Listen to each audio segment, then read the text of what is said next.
Bom dia, colegas! Hoje nós vamos estudar o sistema cardiovascular, também chamado de sistema circulatório. Já discutimos a importância da circulação sanguínea no corpo, uma vez que o sangue é um grande transportador. Ele transporta nutrientes, transporta gases, sais minerais, água, retira resíduos metabólicos e também está relacionado com a distribuição de alguns elementos como hormônios.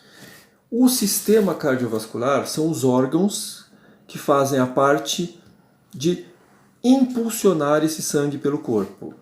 Então nós estudaremos primeiro o coração, que é a bomba principal, o órgão central, os vasos sanguíneos, que são as estruturas tubulares para passagem de sangue, no qual nós vamos conhecer as estruturas que levam o sangue, as artérias, e depois as estruturas que drenam, que pegam esse sangue de volta, que são as veias. E também a passagem dos capilares sanguíneos, que é uma transição entre as artérias e a veia, isso é, entre a chegada do sangue e a volta deles, que é o momento onde os vasos sanguíneos entremeiam-se entre os tecidos do corpo, para que ele possa deixar lá nutrientes, gases, água, sais minerais e retire desses tecidos alguns outros resíduos metabólicos e até mesmo alguns hormônios para ser transportados para outra região do corpo. Então vamos começar estudando pelo coração, que é uma bomba muscular.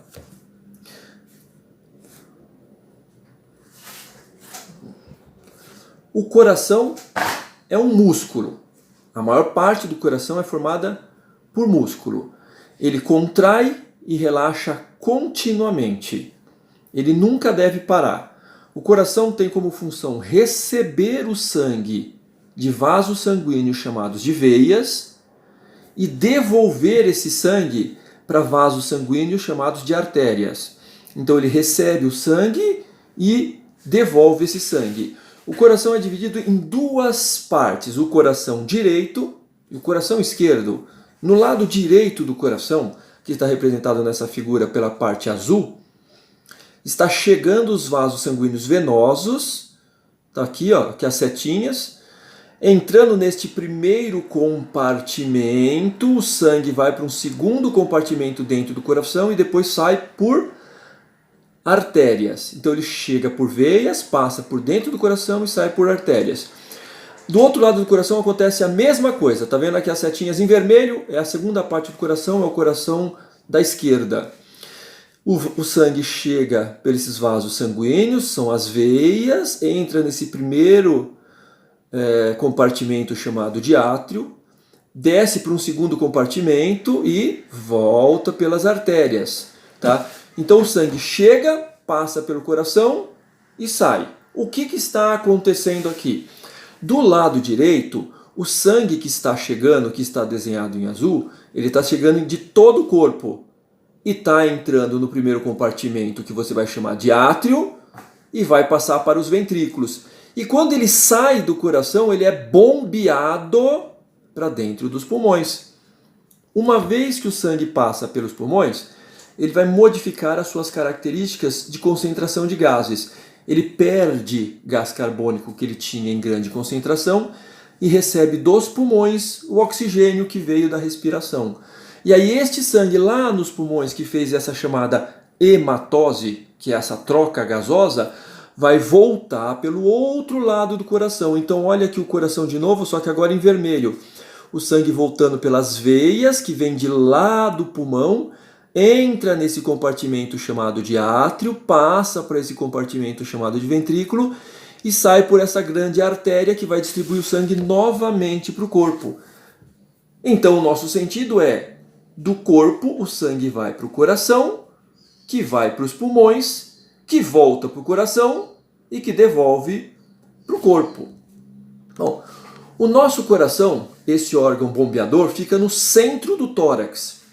1/3 do coração é para o lado direito, mas 2/3 é lado esquerdo. Por isso ele é conhecido como um coração à esquerda, voltado para a esquerda. Ele está entre os dois pulmões. Essa região que ele está, esse espaço se chama mediastino. O mediastino é o espaço entre os dois pulmões, o coração mora no mediastino. e ele fica repousado pelo músculo diafragma. Nessa outra imagem a gente consegue ver o diafragma aqui. O diafragma é um músculo da respiração e que também é um músculo que separa a cavidade torácica da cavidade abdominal. Então ele está repousado sobre o diafragma, entre os dois pulmões, no mediastino, e atrás desse osso chamado de osso externo, que é esse osso do peito, esse osso que a gente tem na frente do peito. Tá? Ele tem uma forma, a parte muscular dele aqui, ó, uma forma de cone. A base do cone fica para cima e a ponta do cone fica lá para baixo, mais para a parte esquerda. Então ele é um cone truncado, voltado para a esquerda. Se a gente medir aqui a angulação de queda do coração, dá em média 45 graus numa pessoa normal. Tem uma pequena mudança, né? Esse ângulo aumenta nas gestantes, em pessoas muito obesas, também pode acontecer alguns tipos de obesidades que mexem com essa característica. Mas em geral está 45 graus. Essa parte de cima aqui, ó, é onde ficam vasos sanguíneos. Então o coração, a maior parte muscular dele está aqui embaixo, que é o cone invertido. Em média, um coração mede em média o coração mede 12 centímetros de altura, 8 centímetros de largura e 7,5 de espessura. Mas esse coração é a medida do meu coração. Um indivíduo que tem 1,85 m e 84 quilos. Se você tem uma estatura menor ou é maior, com mais peso, talvez o seu coração tenha uma dimensura diferente da minha. Se o indivíduo é atleta, o coração também pode aumentar de tamanho. Ou aparece também em algumas doenças chamadas cardiomegalias patológicas. No Brasil é muito famoso o coração de boi, que é a doença de Chagas no coração. Tá? Um coração normal pesa 5 gramas para cada quilo de peso corporal que você tem. Se um indivíduo tem 100 quilos, ele tem 500 gramas de coração. Se ele tem 50 quilos, ele tem 250 gramas de coração. Bom, é lógico que eu escolhi uma pessoa muito pesada e outra muito leve, porque esses valores não são muito fixos. Para uma pessoa como eu, que tem 400 gramas de coração, é uma medida mais assertiva. Então, quando a pessoa é muito alta, muito baixa, muito pesada, muito leve, esses valores não são muito fidedignos. Mas para um indivíduo de estatura média, já funciona. Então, entre 1,75 m, 1,85 m, entre 70 e 80 quilos, é um valor normal. O coração é um músculo oco. Ele tem 4 cavidades. 2 destas cavidades são superiores e 2 inferiores. E como a gente viu e vai voltar a ver aqui, o coração ele é dividido em direito e esquerdo. Então as cavidades superiores chamadas de átrio direito e átrio esquerdo são cavidades que não se comunicam, elas são separadas. Na parte inferior estão os ventrículos. Ventrículo direito, ventrículo esquerdo também não se comunicam. Porém, existe uma comunicação entre um átrio e um ventrículo. Então o átrio direito e ventrículo direito tem uma comunicação. Entre o átrio esquerdo e ventrículo esquerdo também tem comunicação. E essas comunicações são identificadas com uma válvula, que é o conjunto de válvulas. São válvulas unidirecionais. Elas deixam o sangue ir do átrio para o ventrículo, mas não devem deixar o sangue ir do ventrículo para o átrio. Do lado direito, a válvula tem 3 pernas e ela é chamada de tricúspide. Do lado direito é a tricúspide, do lado esquerdo ela tem 2 perninhas, ela é chamada de válvula mitral ou bicúspide. O termo mitral, que significa mitra, chapéu do Papa, é pelo formato de 2 bicos que ela faz, então em relação ao formato do chapéu do Papa. Existe também mais outras 2 válvulas semilunares na saída das artérias. Então a gente tem que ver daqui a pouco na figura esses vasos e essas válvulas. O sangue que chega no coração chega por veias, são chamadas de veias cavas, mas para o lado esquerdo do coração ele chega por veias pulmonares. Quando o sangue sai, do lado direito ele sai por uma artéria chamada de artéria pulmonar, do lado esquerdo ele sai por uma artéria chamada aorta. Vamos ver aqui na figura para entender melhor. Está aqui um coração. Átrio direito, sem se comunicar com o átrio esquerdo. Ventrículo direito, sem se comunicar com o ventrículo esquerdo. Mas entre o átrio direito e o ventrículo direito, existe uma comunicação com uma válvula unidirecional. São a tricúspide, são as 3 cúspides. No átrio esquerdo e o ventrículo esquerdo, a comunicação é formada pela mitral ou bicúspide. Como eu disse, mitral é mais usado o termo. Aqui, ó, este vaso é chamado de veia cava, a veia cava superior. Este vaso é chamado de veia cava inferior, jogando o sangue para o átrio direito, que joga o sangue para o ventrículo direito, que na saída tem outra válvula, uma válvula semilunar, para impedir que o sangue, depois de entrar nas artérias pulmonares, não voltem. Uma vez que entrou nas artérias pulmonares, obrigatoriamente eles têm que chegar nos pulmões, pulmão direito, pulmão esquerdo. E aí, quando faz a hematose, isso é a troca gasosa, você retira o gás carbônico, adiciona oxigênio, esse sangue vai voltar para o outro lado do coração, para o lado esquerdo, pelas veias pulmonares. Está aqui as veias pulmonares que vão jogar o sangue neste compartimento, o átrio esquerdo.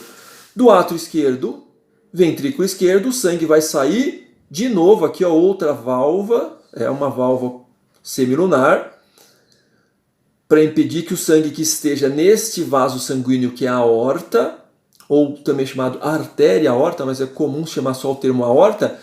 A aorta tem como objetivo jogar o sangue para o corpo todo. O sangue não pode voltar para o coração. Quando o sangue sai, ele tem que seguir para o corpo todo. Viram o sentido? Do corpo para o lado direito do coração, que leva para o pulmão. O pulmão leva para o lado esquerdo do coração, que devolve para o corpo. Esse esquema tem que estar na ponta da língua. Aqui está uma demonstração do sangue chegando, aqui essa seta e esta seta, chegando no coração e indo para os pulmões. A transição de cor azul para vermelha é para demonstrar a modificação que o sangue sofre quando ele perde gás carbônico, que deixaria ele azul, e recebe oxigênio, que deixa ele com a cor vermelha. Uma vez vermelha, esse sangue pode voltar para o coração e ser bombeado de novo para o corpo. Esta é uma das circulações chamadas de circulação pulmonar. Então existe uma circulação em todo o corpo, que é a circulação corporal, também chamada de circulação sistêmica. E existe essa circulação, que é uma pequena circulação, chamada também de circulação pulmonar. O coração, por ser um músculo e ser um órgão de grande importância, ele também deve ser estudado as suas camadas. Então, como a gente já estudou outros órgãos, todos os órgãos têm camadas. Existe uma camada interna, uma camada média e uma camada externa.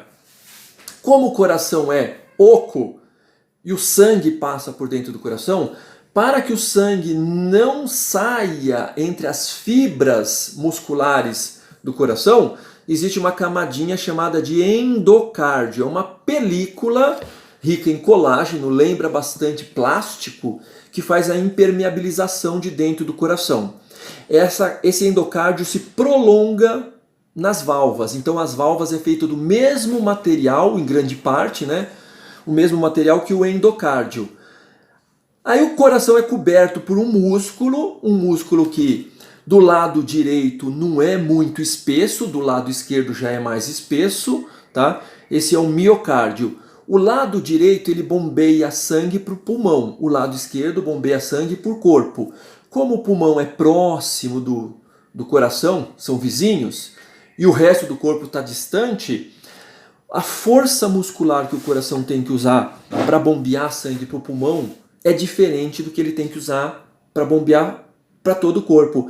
Daí o coração desenvolve uma massa muscular mais espessa para o lado esquerdo. A parte superior do coração também tem menos massa muscular do que a parte inferior. Então os átrios ele é mais finos e os ventrículos são mais grossos. Por quê? Porque o átrio só precisa empurrar o sangue para o ventrículo. E o ventrículo é obrigado a empurrar o sangue para as artérias, que do lado direito vai para o pulmão e do lado esquerdo vai para todo o corpo.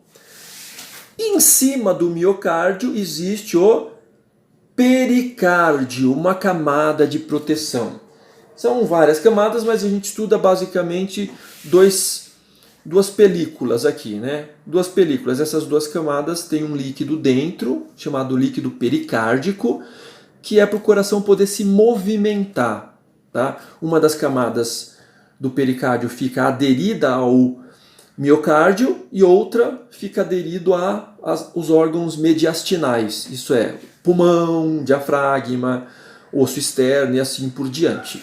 Tá? Quando o coração precisa contrair, relaxar, se movimentar, aí esse líquido serve como um lubrificante. Vamos ver isso? Tá aqui, ó. Miocárdio, a camada mais grossa que está no meio, por dentro, o epicárdio.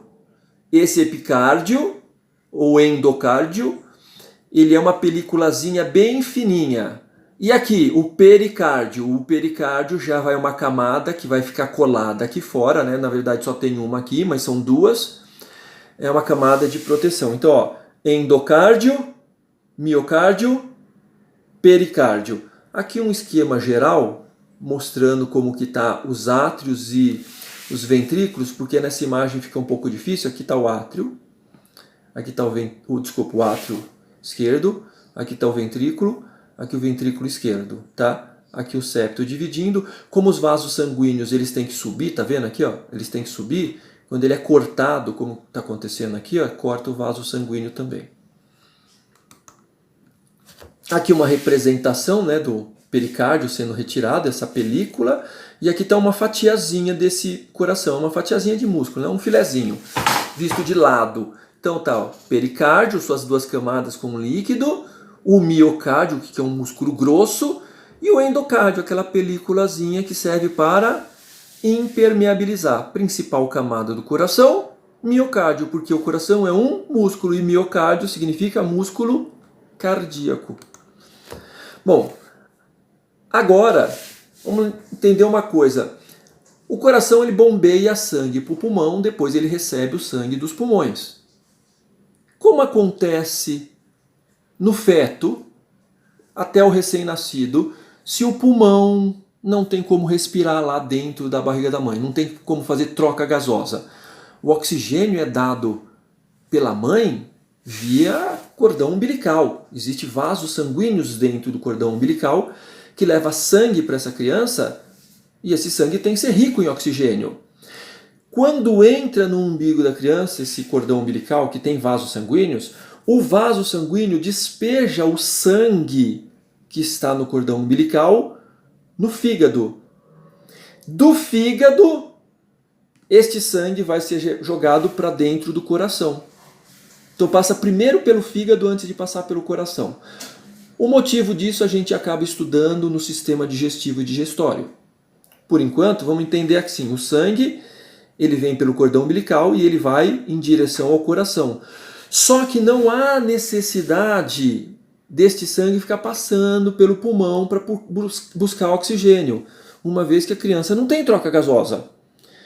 E o sangue já está parcialmente oxigenado.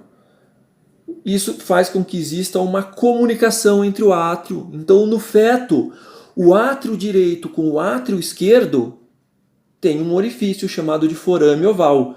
É uma comunicação entre os átrios. Vamos ver isso aqui no esquema? Aqui, ó, um pouquinho pequenininho, mas dá para ver, ó, o sangue vai vir aqui pelo cordão umbilical, entra no umbigo, passa pelo fígado, o fígado devolve esse sangue que vai para o coração. Do coração ele sai do átrio direito e vai para o átrio esquerdo. E do átrio esquerdo, ventrículo esquerdo, e cai direto na corrente sanguínea de novo.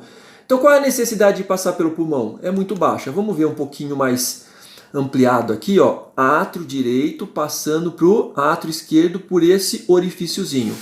Esse orifício dura, em média, de 1 a 3 meses no pós-nascimento. Pode durar um pouquinho mais, que a gente chama de forame oval persistente. O forame oval ele deve se fechar e virar uma cicatrizinha chamada de fossa oval. É a segunda cicatriz humana, né? A primeira cicatriz humana é cicatriz umbilical e a segunda cicatriz humana é a fossa oval, tá? No esquema que vocês estão vendo aqui, ó, esse esquema que vocês estão vendo aqui é o que acontece se esse orifício não cicatriza. Tem que fazer uma angioplastia com catéter. Põe um catéter na criança que vai até o coração, entra no coração e faz uma tampinha e se fecha. Em aula prática a gente mostra melhor como isso acontece. Mas aqui já dá para entender, né? É possível tampar. Por quê? Porque se você crescer e se desenvolver com este orifício aqui, você vai ter o chamado sopro do recém-nascido. Mas o indivíduo tem 10 anos e ainda tem sopro do recém-nascido? Sim, pode acontecer. Chegando a uma certa idade tinha que estar fechado, não está ainda. E qual é o prejuízo? O prejuízo é que o sangue tem que descer para o pulmão para ser oxigenado. Vocês há de concordar que quanto mais a gente cresce, mais a gente se movimenta, mais gasta energia e, portanto, mais a gente precisa de oxigênio e mais a gente respira. Então, quanto mais oxigênio eu preciso no meu corpo, mais o sistema entre coração e pulmão tem que ser eficiente. Nesse caso, não consegue ser muito eficiente, né? Se ficar misturando o sangue da direita com da esquerda, tá? Existe um nome para isso, né, que é na comunicação interatrial persistente, que é o sopro do recém-nascido. Quando se escuta ou ausculta o coração, né, que é feito com esteto, a gente escuta um barulhinho que é como um sopro, e a gente chama sopro do recém-nascido. Mas existe também o sopro do adulto, que é quando a válvula pode ser tricúspide, mitral ou as semilunares, quando elas não se fecham corretamente. A mais comum é a tricúspide, então é mais fácil que a válvula tricúspide não se feche corretamente. A doença se chama prolapso de válvula mitral. Então a mitral é muito comum, o prolapso de válvula mitral gera o sopro do adulto. Vamos passar para o próximo slide. E aqui, o próximo tema seria, agora a gente estudou o que seria o coração, agora falta a parte de vasos sanguíneos, né? A parte de angiologia, ou também conhecida como estudo vascular. O estudo vascular estuda os vasos sanguíneos arteriais e venosos. Existe diferença entre artérias, veias e capilares. A artéria, ela pode ser de grosso calibre, ela se ramifica em artérias de médio calibre e também se ramifica em artérias de pequeno calibre. E quando fica muito fininha, ela se transforma em arteríolas. A veia é a mesma coisa. A veia tem grosso calibre, médio calibre, pequeno calibre e tem as vênulas. E entre a artéria e a arteríola, você tem a circulação dos vasos sanguíneos fininhos, chamados de capilares, em relação ao cabelo, né? Capilar vem de cabelo. É que a espessura desse capilar sanguíneo é a espessura ou até mais fino que um cabelo, tá? Aqui é uma comparação muito importante para a gente entender. O indivíduo tem mais veias do que artérias. 1/3 dos vasos que eu tenho no corpo são artérias, 2/3 são veias. Por quê? As artérias ficam todas escondidas. As veias não. Eu tenho uma escondida e uma que é superficial ao corpo. Daí a gente diz que um vaso é artéria e 2 vasos, para voltar com o sangue, são veias. Então eu vou encontrar uma artéria pelo braço, provavelmente vou encontrar 2 veias, uma acompanhando a artéria e outra na superfície da pele que a gente consegue ver. Quando a gente olha pela superfície do corpo é fácil observar veias, mas artérias não.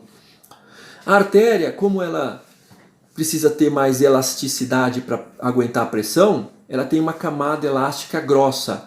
A veia já é mais fácil de manipular, ela é fibrosa, por isso que quando se faz exames de sangue, geralmente se tira sangue das veias, porque além da veia ser periférica, ela também é fibrosa, tá?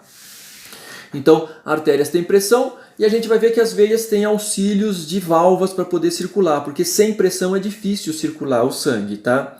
A maior parte do sangue acaba ficando também nas veias por causa disso. E o diâmetro, a parte de dentro da artéria, apesar dela ter pressão, tudo, o diâmetro é pequeno.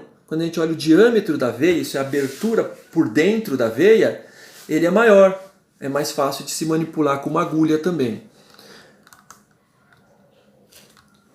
Outra coisa que a gente precisa saber é que quando o meu sangue está indo para o corpo e voltando, nós chamamos de grande circulação. Quando ele está indo só para o pulmão, nós chamamos de pequena circulação. Então tá aqui, ó, a circulação pequena é entre o coração e o pulmão. Então o sangue é bombeado pelas artérias pulmonares para dentro do pulmão e depois ele volta pelas veias pulmonares. Então ela inicia ali, ventrículo direito, e termina lá no átrio esquerdo, que é onde o sangue volta com oxigênio, tá? Viram que a pressão pulmonar é pequenininha. Por quê? Não precisa de muita força para bombear sangue para dentro dos pulmões. Agora aqui, entre o coração e todo o corpo, já é diferente. O sangue sai lá do ventrículo esquerdo, ele passa por todo o corpo, depois ele tem que voltar pelas veias pelo átrio direito. E aqui a pressão de uma pessoa descansando, relaxada, é de 120 por 80. A pressão, quando comparada aqui 25 por 8, 120 por 80, é uma diferença bem grande, tá? Vamos mostrar como que funciona aqui, ó. A artéria, o sangue está vindo, né? O coração bombeou, o sangue vai para a artéria, se ramifica, entra nos tecidos, passa pelos capilares sanguíneos, depois o sangue tem que voltar em direção ao coração. Sempre será esse sentido. Sai do coração pelas artérias, passa pelos capilares, volta pelas veias em direção ao coração. A circulação que vai para o corpo está do lado esquerdo, a circulação que vai para o pulmão, do lado direito. Tá? Essa aparência de um capilar sanguíneo, ele é um pouquinho diferente de uma artéria e de uma veia, porque ele tem um monte de pequenos buracos, porque é através dos capilares sanguíneos que os nutrientes, a água, todos os elementos passam para os tecidos, porque a artéria e a veia não deixa sair nada do sangue. Quem deixa sair e entrar elementos são os capilares, que são esses que ficam nos tecidos, tá? Numa pessoa descansando, sentado, estudando essa aula, cada 20 vasinhos desses capilares, um fica aberto para troca de nutrientes. Mas quando a gente está em atividade física intensa, a quantidade de capilares se abre cada vez mais. Bom, o mecanismo no pulmão é um pouquinho diferente, né? Não é só de nutrientes. O que acontece nos tecidos é troca de nutrientes, líquidos e sais minerais. Quando o sangue vai para o pulmão, qual é o objetivo dele? Fazer troca de gases. Eu deixo o gás carbônico no pulmão e recebo em troca o sangue com oxigênio. Isso é, o meu sangue, as células vermelhas retêm oxigênio, e quando eu gasto oxigênio no meu corpo produz gás carbônico. Esse gás carbônico é depositado no meu sangue e depois levado de novo para o pulmão. Tá? Isso aqui é a aparência do que alguns podem entender, que é entre a transição da artéria e da veia, né, que é o capilar sanguíneo que vai... Desculpa, aqui não é artéria e veia.